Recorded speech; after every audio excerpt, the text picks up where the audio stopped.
subscribe to the channel. It's easy and fast. The rain was gently beating against the windows of our apartment when Marina arrived home that Friday. It was almost 8 o'clock, and I'd already given up waiting for her for dinner.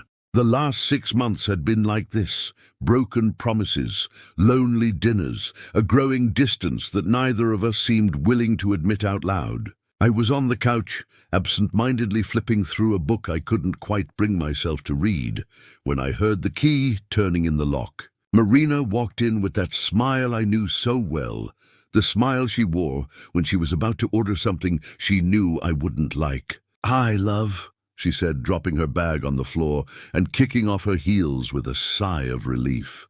"Sorry I'm late." "Endless meeting. It always is," I replied, without taking my eyes off the book. She stopped in the middle of the room, and I could feel her gaze on me.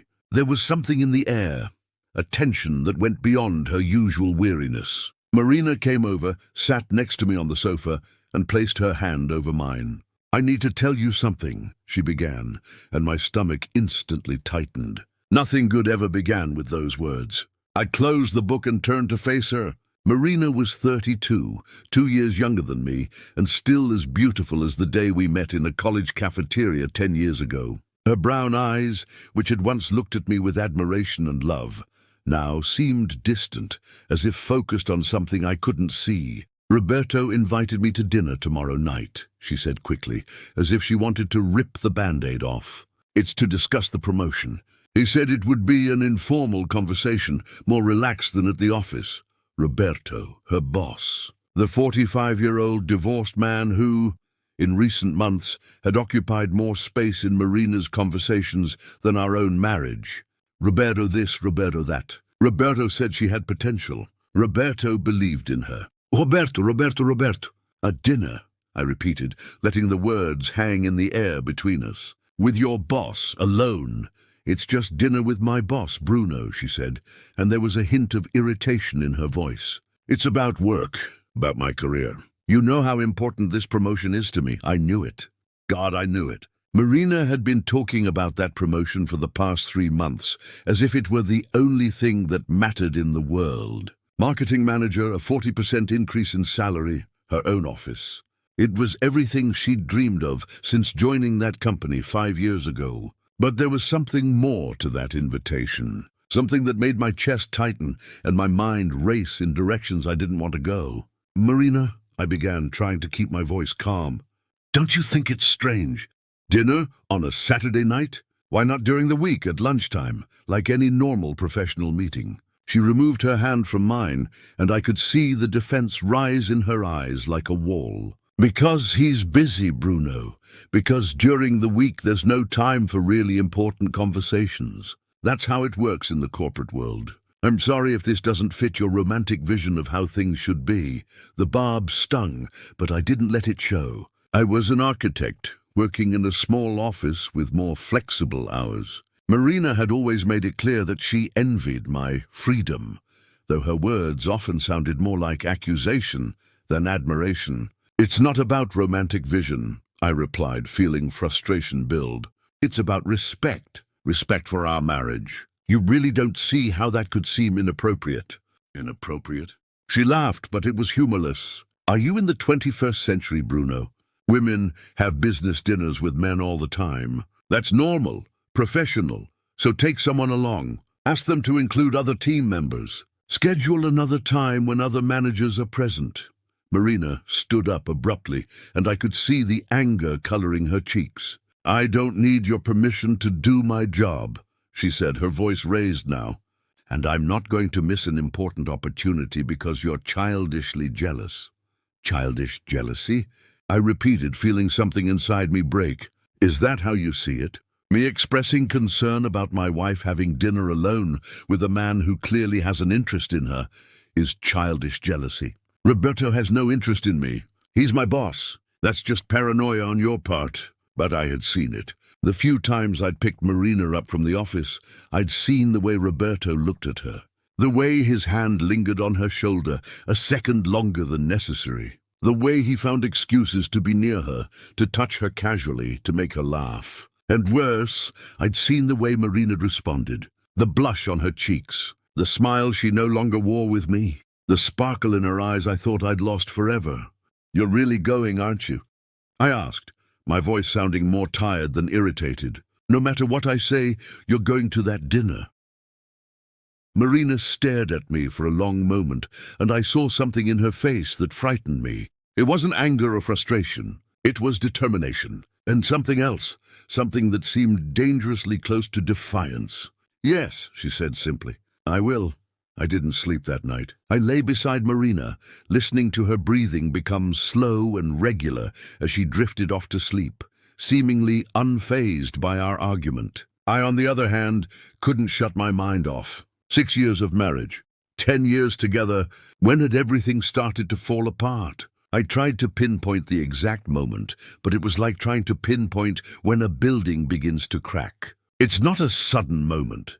It's 1,000 tiny cracks, imperceptible at first, that spread silently until one day you realize the entire structure is compromised. At 4 in the morning, I gave up trying to sleep.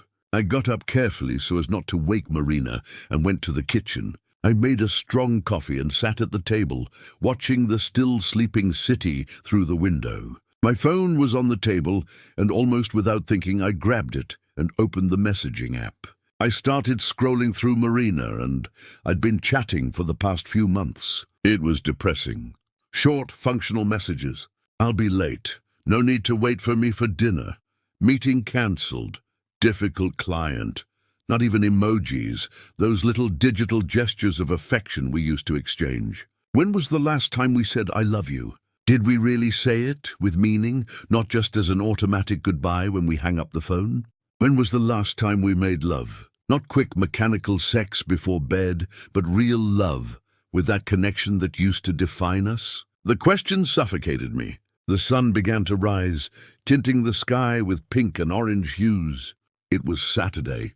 Dinner day. I had approximately 12 hours to decide what to do. Marina woke up at 9 and found me still in the kitchen, now on my third coffee. "Didn't you sleep?" she asked, and there was something in her tone. Concern. Guilt that I couldn't place. "Not much," I admitted. She poured herself some coffee and sat across the table from us. For a moment, neither of us spoke. The silence was thick, heavy with things unsaid. "Bruno," she began, but I held up my hand. "Let me speak first," I asked. "Please." Marina nodded, wrapping both hands around the mug as if seeking warmth. "I've been up all night thinking about us, about where we are, how we got here." I took a deep breath.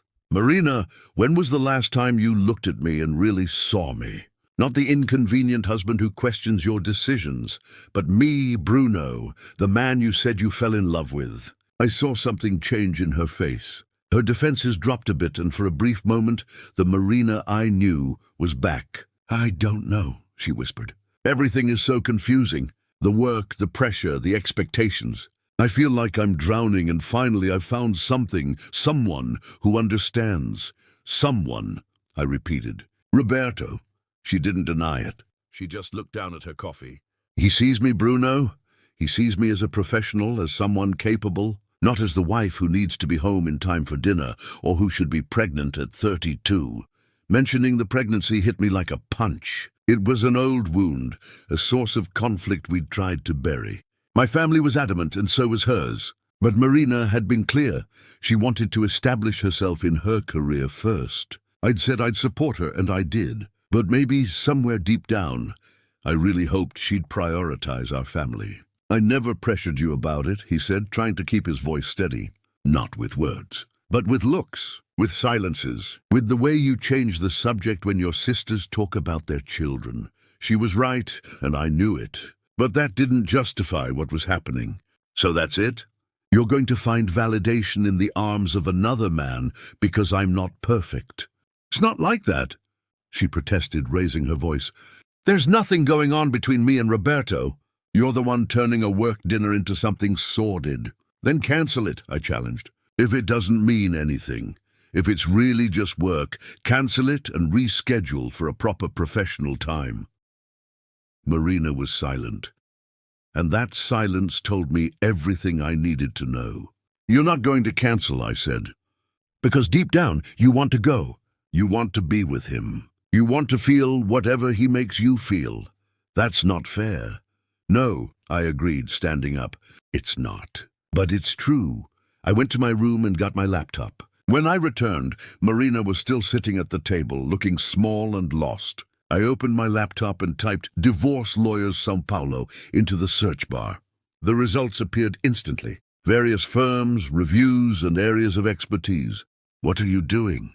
Marina asked, and there was panic in her voice now. "Researching lawyers," I replied calmly, though my heart was racing. "Because if you're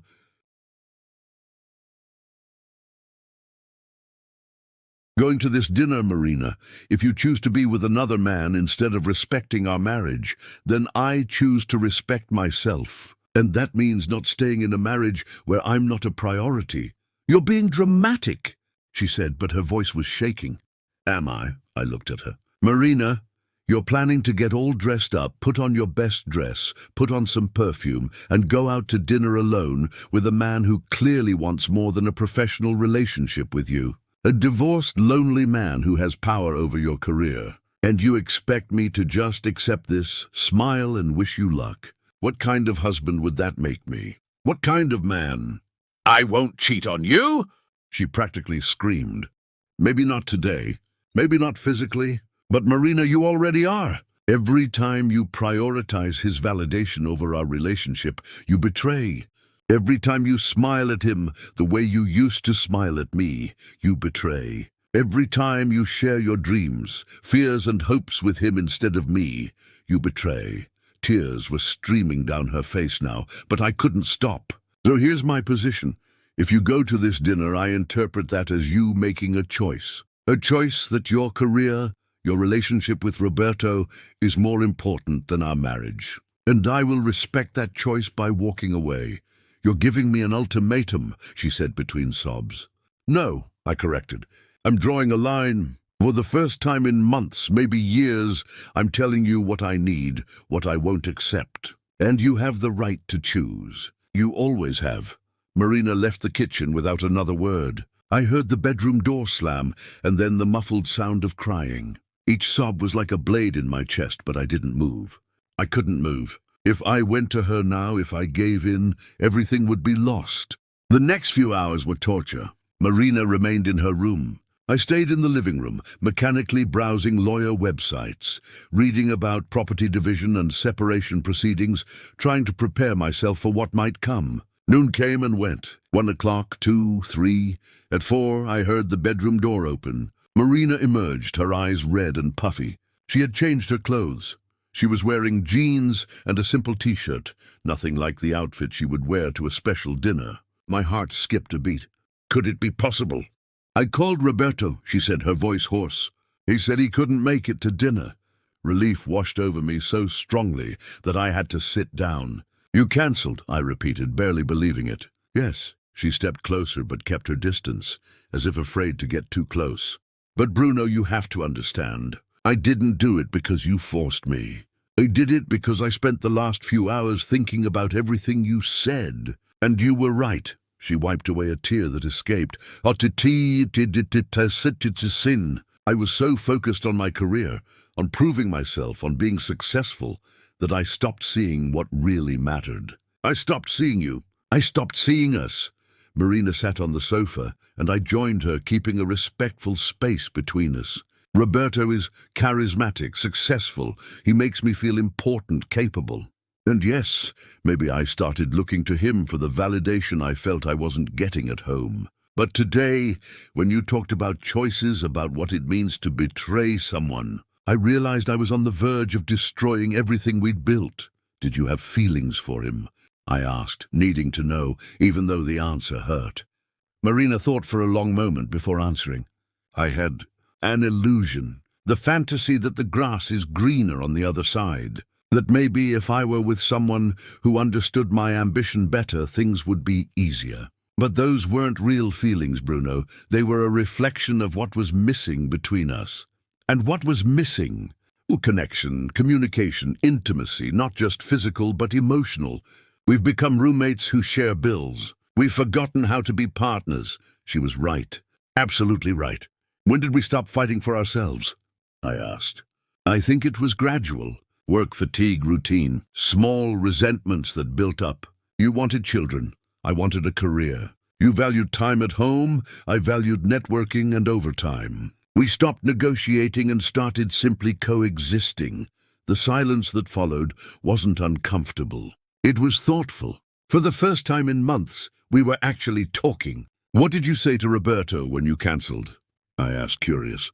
The truth. That my husband had legitimate concerns about the appropriateness of the meeting, and that I agreed that if it was really about the promotion, we could discuss it on Monday at the office, like any other professional conversation. How did he react? Marina grimaced. Not very well. He said I was being provincial and allowing personal insecurities to interfere with professional opportunities. It was revealing.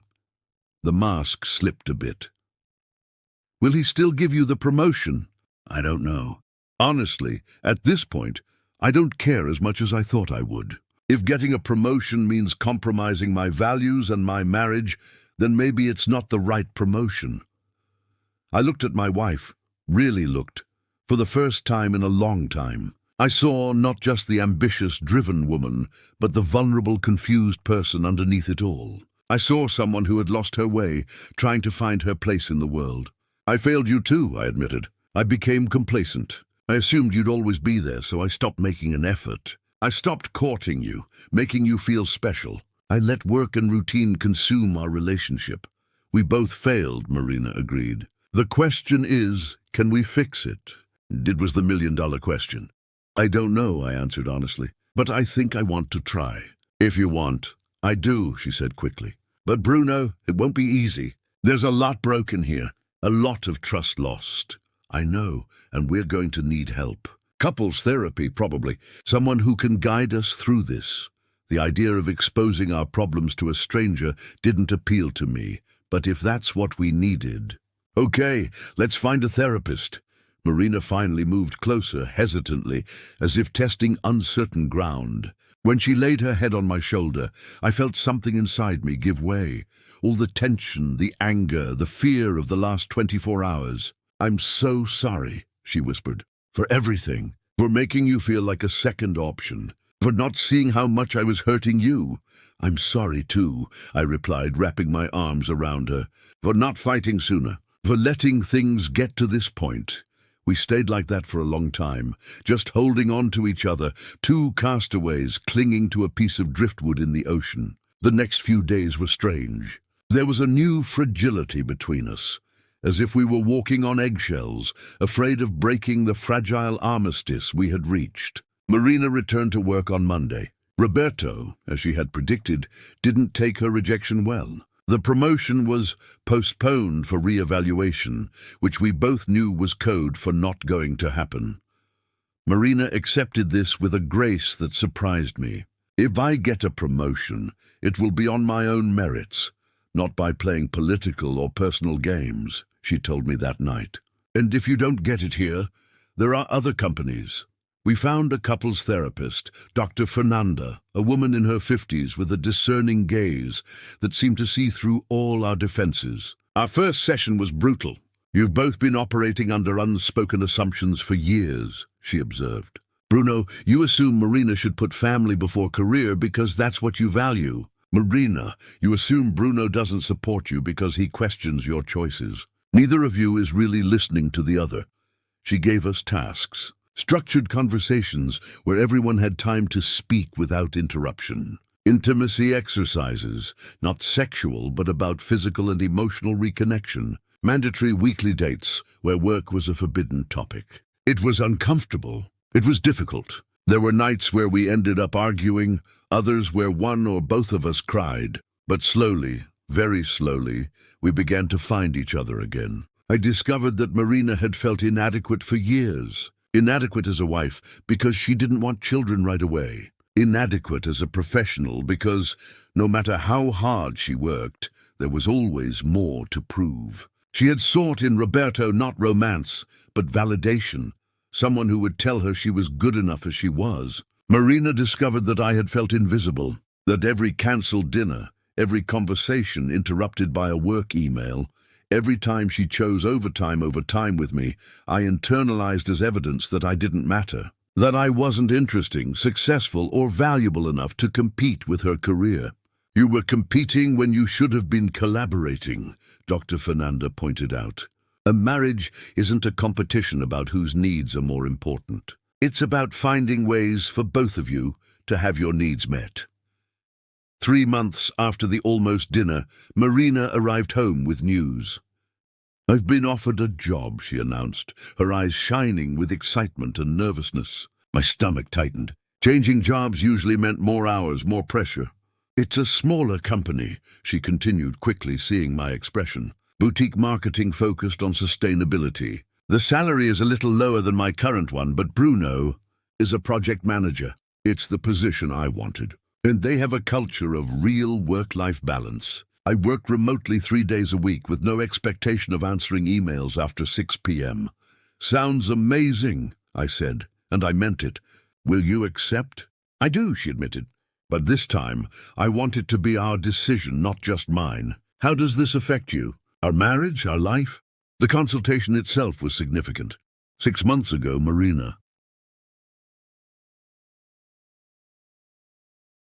would have accepted without argument. "I think you should accept," I replied after consideration. "It seems aligned with the values we're trying to build. And Marina, I'm proud of you for going after what you want, but also for considering the bigger picture." She smiled, that smile I had missed for so long. "There's one more thing," she said, biting her lip nervously. "I know we said we'd wait longer, that we'd focus on fixing our marriage first, but I've been thinking a lot about kids, about family. And I think I'm ready. Not right away, but maybe next year." My heart felt like it was about to burst. It was something I'd wanted for so long, but had learned not to mention. "Only if you're truly ready," I said firmly. "Not for me, not for our families. For you. Because that's what you want." "It is," she assured. "I was scared before, scared of losing my identity, my career, my independence. But now I see it doesn't have to be this way, that we can build the family we want, the way that works for us." That night, we made love for the first time in months. It wasn't perfect. There was still a bit of discomfort, of insecurity, but there was also connection, vulnerability, real intimacy. Afterwards, as they lay in the darkness, Marina whispered, "Do you still have those divorce lawyers' contact details saved?" "Yes," I admitted. "Why?" "Can you delete it? I don't want that to be an option in our heads. I want us to know that we're in this together, no matter what." I grabbed my phone and right then and there, I deleted all my contacts, all my search history related to divorce. "Done," I said. "Thank you for fighting for us, for setting that boundary, even when it must have been horribly scary." "It was," I confessed. "I was terrified you'd choose to go anyway." "What if I had gone? What if I had called your bluff?" "It wasn't a bluff," I replied seriously. "I would have really followed through. Because, Marina, I love you too much to accept crumbs.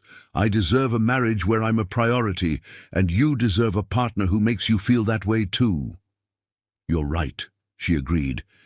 "And I thank you every day that you had the courage to show me this before it was too late." Marina and I are sitting in a restaurant, celebrating our 7th wedding anniversary.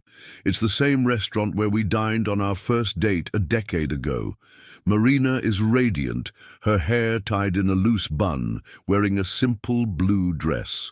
Her hand rests over mine on the table, our fingers intertwined naturally. "What are you thinking about?" she asks, catching me watching her. "How we almost missed it," I admit. "How we were on the brink and didn't realize it." "But we didn't lose," she points out. "We fought." "You fought." "We fought," I correct.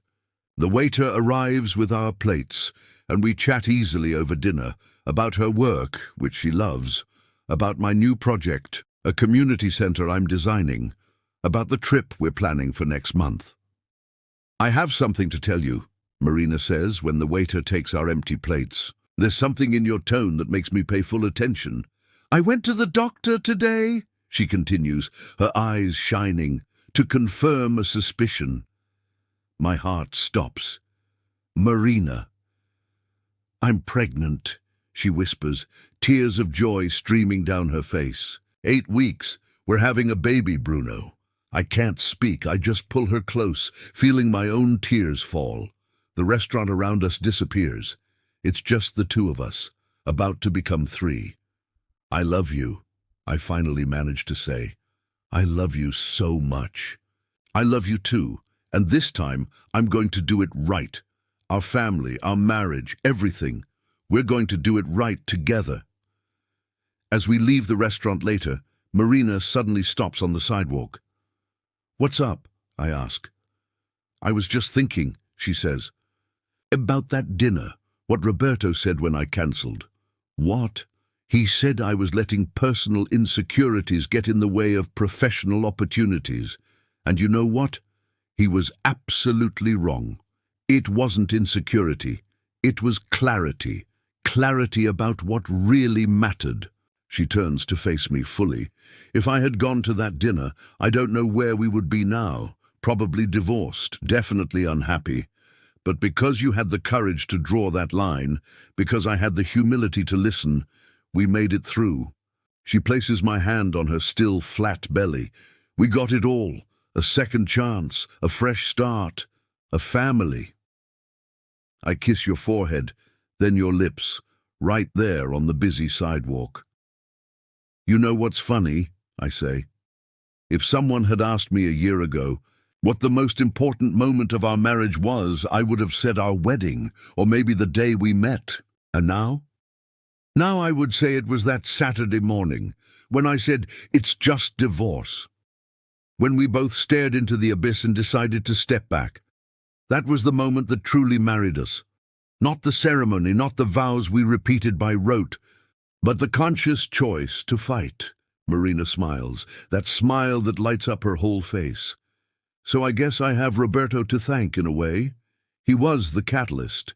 His inappropriate proposal forced us to confront issues we'd been avoiding for years. How is he, by the way? I asked curiously. I don't know. He resigned 2 months after I left.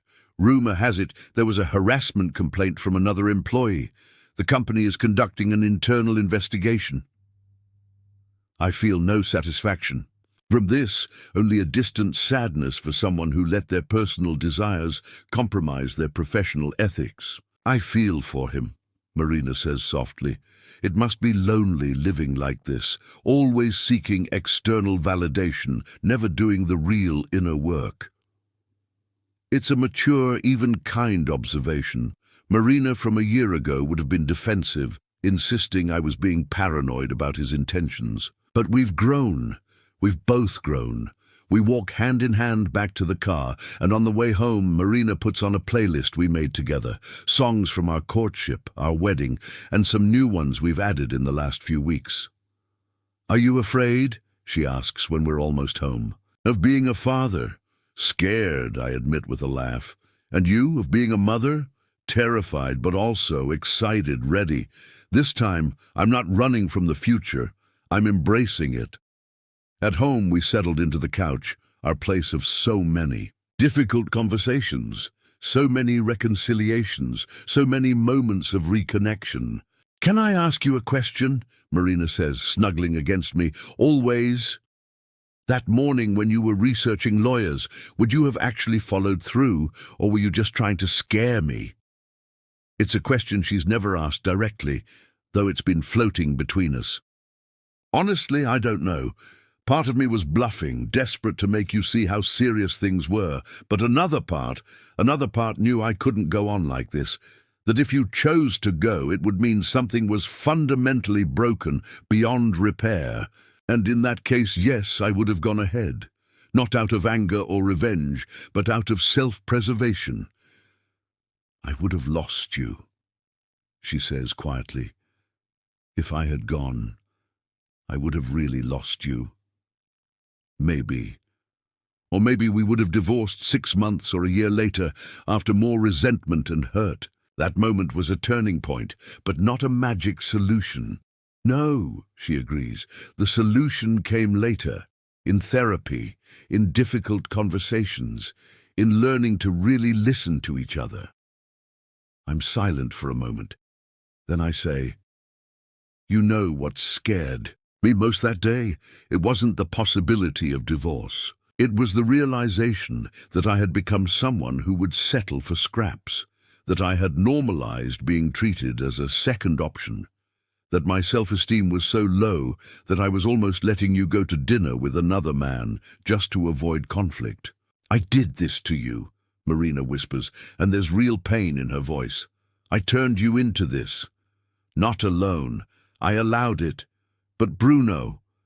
She sits up, turning to face me. "You saved me when you drew that line. You saved us both.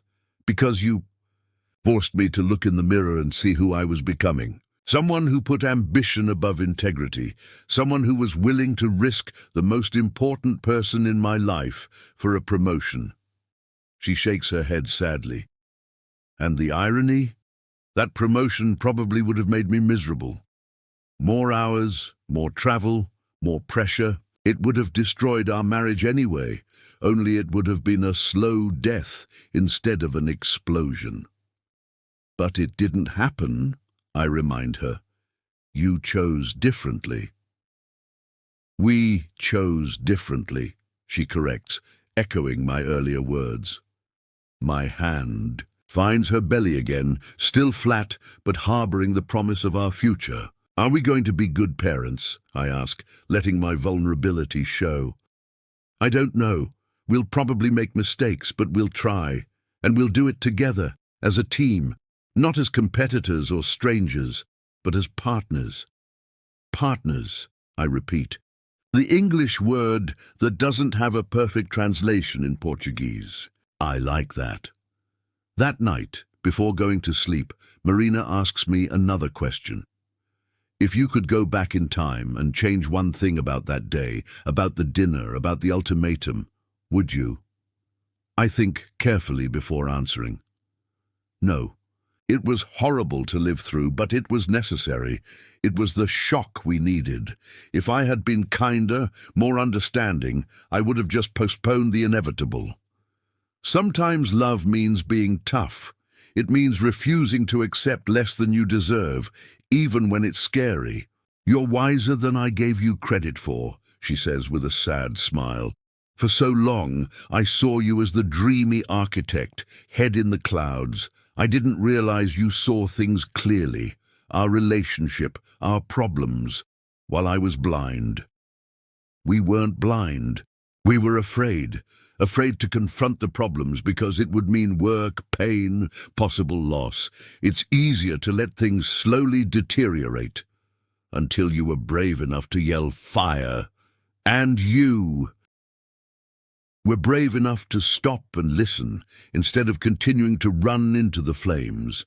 We fell asleep like that, intertwined, two survivors of a storm that nearly destroyed us, but in the end made us stronger. In the following months, Marina's pregnancy progresses. There's morning sickness, mood swings, 1,000 worries and anxieties. But through it all, we remain connected, communicating, working as a team. We transformed the guest room into a nursery, painting the walls a soft, neutral yellow. While we were setting up the crib together one Saturday afternoon, Marina suddenly stopped. "What day is it today?"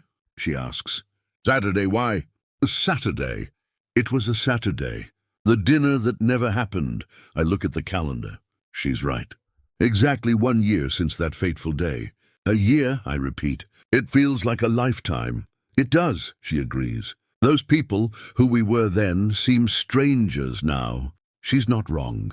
The Bruno of a year ago was lost, accepting crumbs, afraid to make waves. The Marina of a year ago was blind, chasing external validation, losing sight of what really mattered. "We should celebrate," I suggest impulsively. "Our anti-anniversary. The day we almost broke up but chose to stay." Marina laughs. "That's morbid. And perfect. What did you have in mind?" "A dinner at home. I'll cook. Nothing fancy, just the two of us. And maybe write letters to ourselves a year ago. To our son in the future. About what we've learned. I love this," she says, kissing me. "I love you." That night, As risotto simmers on the stove, we sit at the kitchen table with pen and paper. Marina's letter to herself a year ago is painful to watch. She writes through tears, likely apologizing, explaining, warning. My letter is simpler. Dear Bruno, from a year ago, I know you're scared. Scared of losing Marina. Scared of being alone. Scared that setting boundaries means being selfish or controlling. But you're doing the right thing. Loving someone doesn't mean accepting any kind of treatment. It means valuing yourself enough to demand mutual respect. It means having the courage to risk losing someone if the alternative is losing yourself. Marina will choose you. She will choose both of you, and it will be hard. The next few months will involve a lot of work, a lot of tears, a lot of uncomfortable conversations. But it's worth it. Every second of pain is worth the joy and peace on the other side. Oh, and one thing, in a year you'll be a father. So start sleeping now while you still can. With love and respect, Bruno of the future. We shared our letters, laughing and crying. Then we wrote a letter together to our unborn child. Dear baby, your parents aren't perfect. We nearly destroyed our marriage before you were born. We nearly let pride, ambition, and fear tear us apart. But we learned something important, that love isn't just a feeling. It's a choice we make every day. To put our partner first, to communicate even when it's difficult, to fight for the relationship even when giving up seems easier. We'll make mistakes with you too. We'll disagree about parenting, about discipline, about 1,000 little things. But we promise to always come back to each other, to always choose our family, to always fight for ourselves. You're already so loved, so desired, and you'll grow up in a home where love isn't perfect, but it's real, honest, and resilient. With all our love, Mum and Dad. We kept the letters in a box, along with other memories, our wedding invitation, photos of our first apartment, tickets to concerts we attended together. Are we ever going to tell our son, Marina asks, about how it almost didn't happen? About the dinner and the ultimatum? I think so, I reply, when I'm old enough to understand. Because I think it's an important lesson, that marriages require work, that you have to fight for them. That love alone isn't enough. You need respect, communication, and a willingness to grow together. I hope he or she finds this sooner than we did, Marina says. I hope they save a decade of figuring it out. Maybe, or maybe everyone needs their own journey, their own mistakes and learnings. We dine slowly, savoring not just the food but the moment, the peace, the certainty that we are where we should be. After dinner, we play music and dance in the living room, something we haven't done in years. Marina laughs when I step on her foot, and the sound is magical, genuine, joyful, free. Thank you, she says when the song ends. Why? For loving me enough to let me go if necessary. For knowing that sometimes the greatest act of love is refusing to settle for less. For being brave when I was a coward. We were both cowards, I correct. And we both found courage, together, the day our daughter is born. Yes, a girl. We found out on the ultrasound, but kept it a secret until now. I hold that tiny creature and think about everything that had to happen to get us here. A dinner that never happened. An ultimatum that nearly destroyed everything. Months of hard work, therapy, difficult conversations, tears and laughter, forgiveness and growth. Marina, exhausted but radiant in her hospital bed, watches me holding our daughter. What are you thinking about? She asks. In dinners, I reply with a smile, and in choices, and in how sometimes the hardest things lead to the greatest joys. You'll never let me forget that dinner, will you? She asks, but she's smiling. Never, I confirm. It's part of our history. The part where we almost lost everything but chose to fight. Our daughter stirs in my arms, opening dark eyes that already seem to see right through me. Welcome to the world, little Sophia, I whisper. Your parents have a crazy story to tell you one day. About how a dinner that never happened saved a marriage. About how it's just the divorce became it's just the beginning. Marina holds out her arms, and I carefully transfer Sophia to her.